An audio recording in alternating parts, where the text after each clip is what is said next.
ආයිබෝවන් Secret of Taste YouTube channel එකට ඔයාලා හැමෝම ගොඩක් ආදරෙන් පිළිගන්නවා.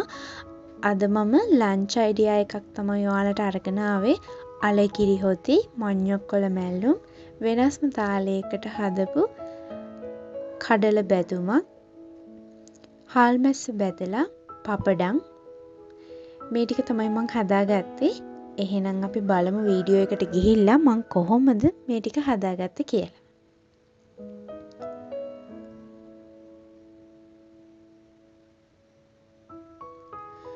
මුලින්ම මම අලකිරි හොදි එක තමයි හදාගන්න හිතුවේ. මුලින්ම මේ විදිහට ඇතිලියකට මම පොඩිවට කපාගත්ත සුදුලූණු ටිකක් එකතු කරගන්නවා. ඒකටම මම කපාගත්ත බීලුණු ගෙඩියකින් භාගයක් එකතු කරගන්නවා.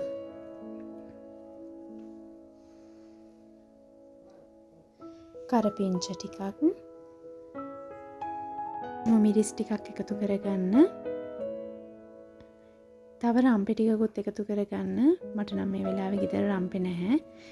ඒ වගේම කුරුඳු පොතු කෑල්ලක්, බැද පුළු හාල් ටිකක් එකතු කරගන්න.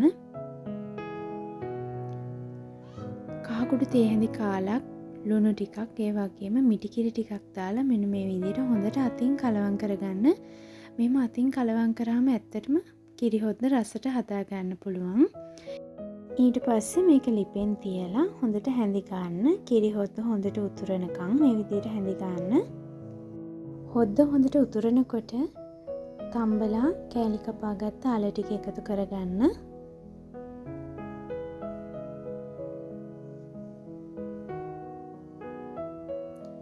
අල කෑලි ටිකත් එකතු කරලා මේක හොඳට කලවම් කරගන්න.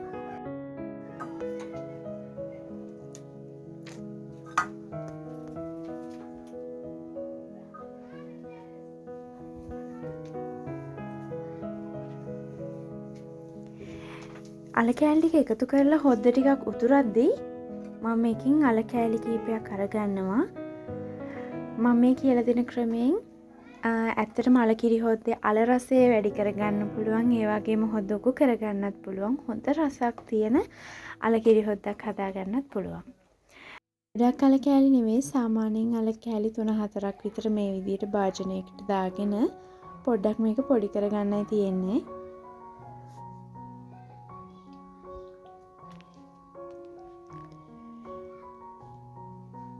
ඊට පස්සේ මේක හොඳට පොඩි කරගෙන මම මේකට එකතු කරගන්නවා මිටි කිරි වලින් කෝප කාලක් විතර. එකතු කරලා ඊට පස්සේ මේක කලවම් කරගන්නයි තියෙන්නේ.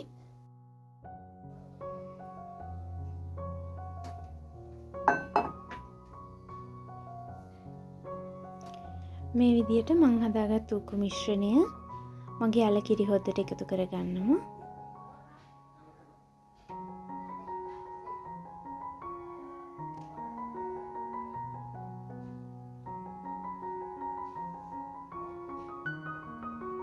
මේ ටික එකතු කරලා කලවම් කරද්දී ඔයාලටම ටික වෙලාවක් යද්දී තේරෙයි මගේ අල කිරි හොද්ද හොඳ උකු ගතියක් එනවා.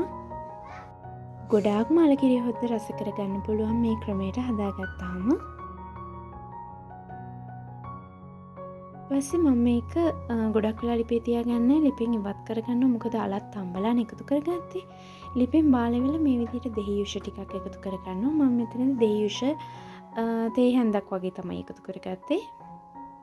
ඊට පස්සෙත් මේ විදිහට පොඩ්ඩක් හොඳින් කලවම් කරගත්තා. මේ තියෙන්නේ මං රසටම හදාගත්ත මගේ අල කිරි හොද්ද. දැන් මං කඩල තෙම්පරාදුව හදාගන්නයි යන්නේ. මේ විදිහට ෆෑන් එකක් ලිපේ තියලා තෙල් ටිකක් එකතු කරගන්න. තෙල් ටික හොඳට රත් වුණාට පස්සේ මම මේකට අබෑට වලින් තේ හැඳි භාගයකුයි සූදුරු තේ හැඳි භාගයකුයි එකතු කරගන්නවා. තලාගත්ත ඉඟුරු සුදුලූණු ටිකක්, බීලුණු ගෙඩියක් වගේ එකතු කරගන්නවා. ඒ වගේම තව මම මේකට එකතු කරගන්නවා අමු මිරිස් ටිකක්, කරපිංච, රම්පෙ තියෙනවා නම් ඔයාලා එකතු කරගන්න.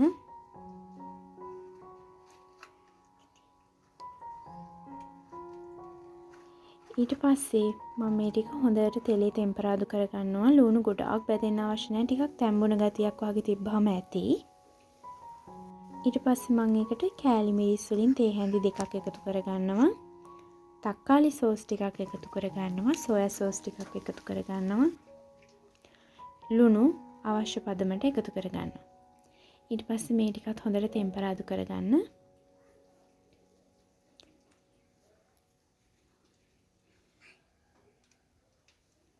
ඊට පස්සේ මම මෙතනදී එකතු කරන්නේ පොල් කිරි නන් නෙමෙයි. කෝන්ෆ්ලා මේස හැඳි දෙකකට වතුර කෝප්ප කාලක් වගේ හොඳට කලවම් කරලා හදාගත්තු උකු මිශ්‍රණයක් තමයි මම මෙතනදී එකතු කරන්නේ. මේකෙන් ඇත්තටම කඩල වලට මම දාගත්ත තෙම්පරාදු හොඳට වැදිලා ලොකු රසයක් එනවා මේ ක්‍රමයෙන්. ඊට පස්සේ තඹගත්ත කඩල ටික එකතු කරගන්න.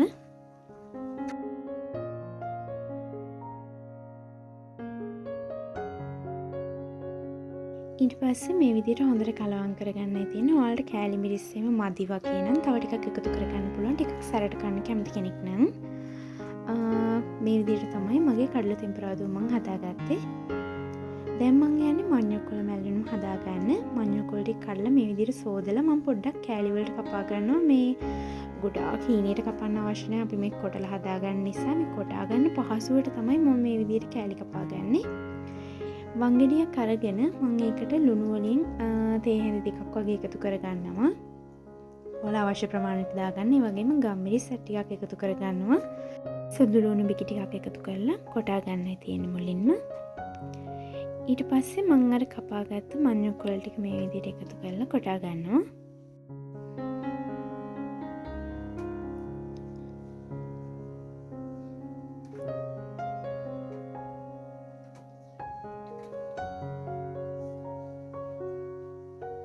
මේ විදිහට ටිකක් හොඳට කෙටුණාට පස්සේ මම මේකට ලයිම් මිරිස් ටිකක් එකතු කරගන්නවා. ඔයාලට මේ වෙනකොට කොච්චි උනත් එකතු කරගන්න පුළුවන්. නැත්නම් අඹ මිරිස් උනත් ප්‍රශ්නයක් නැහැ.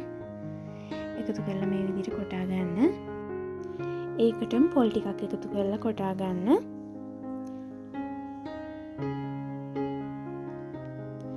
පොල් ටිකකුත් දාලා කොටා ගත්තම ගොඩක් රසයි මේක.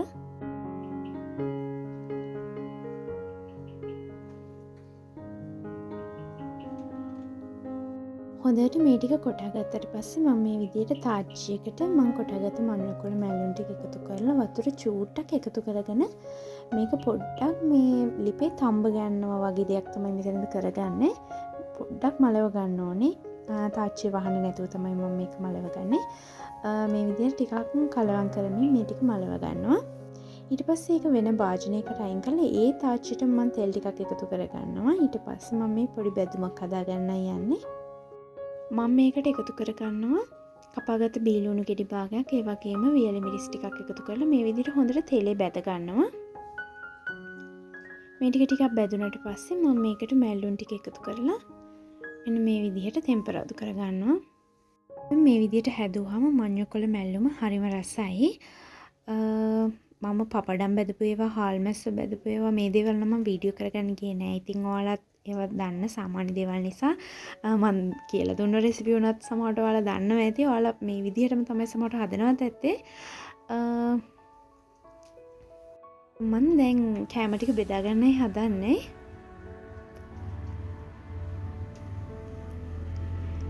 ඇත්තටම මේ අලකිරි හොද්ද එතකොට මම වෙනස්ම තාලයකට හදපු කඩල බැදුම එහෙම ගොඩක් රසට තිබුණා. ඔයාලත් මේ රෙසිපි එක try කරලා බලන්න. වීඩියෝ එක ගැන අදහස කමෙන්ට් එකකින් එකතු කරන්න.